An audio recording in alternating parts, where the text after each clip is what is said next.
عجیبه خبره ده چې دا اپسټین چې کوم دی فایلز پدې کې ایمیلز او تصویران چې راغلي دي زما خو بالکل داسې شومه چې دا خلک چې کوم پکې ککړ دي خو اسیم دغه خلک دی دغه قسم خلک دی او دغه کارونه دی کوي خو چې کله ما ته پته لګېدلې چې د خانه کعبې د غلاف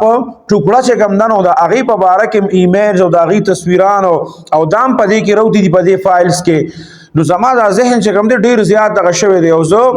دغه سوچ کوم چې دا په دې کې خامخا لکه دا د غلاف دا ټوکړه چې کوم ده درې قسمه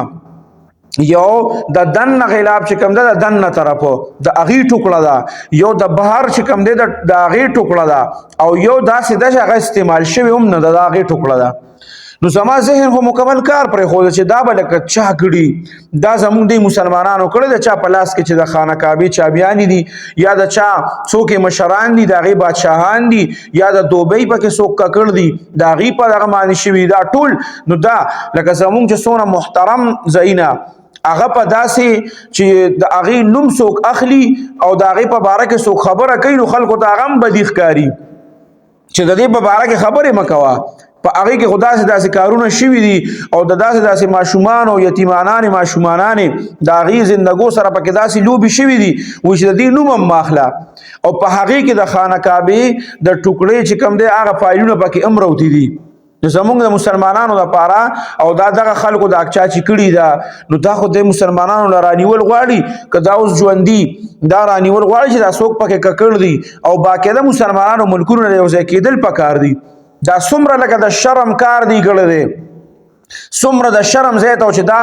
شوي ولې دي بعض خلک وایي چې دا چونکې خانه کعبې پسې خلک دا لاس راکاږي بهر چې کوم د هغې غلاف وي هغه ښکلی نو دا د ډي این ایز دپاره شوي دي یا د هر څه دپاره شوي دي هغې پکې خپل مفاد و دغه خلک خو بغیر مفاده کار نه کوي که نه د چې دا دونه فایلونه راجمع کول د دونه غټو خلکو دا فایلونه ځان سره راجمع کول نو ولې دا دی لیونی و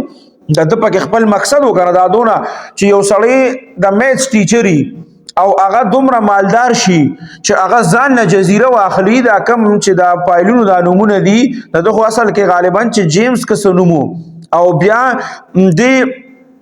دا کومه جزیره د جوړه کړې ده که نه د دې اپسټین بیا نومو دغه جزیره د هغې هم اپسټین نومو نو دا دونه غټه جزیره جوړوله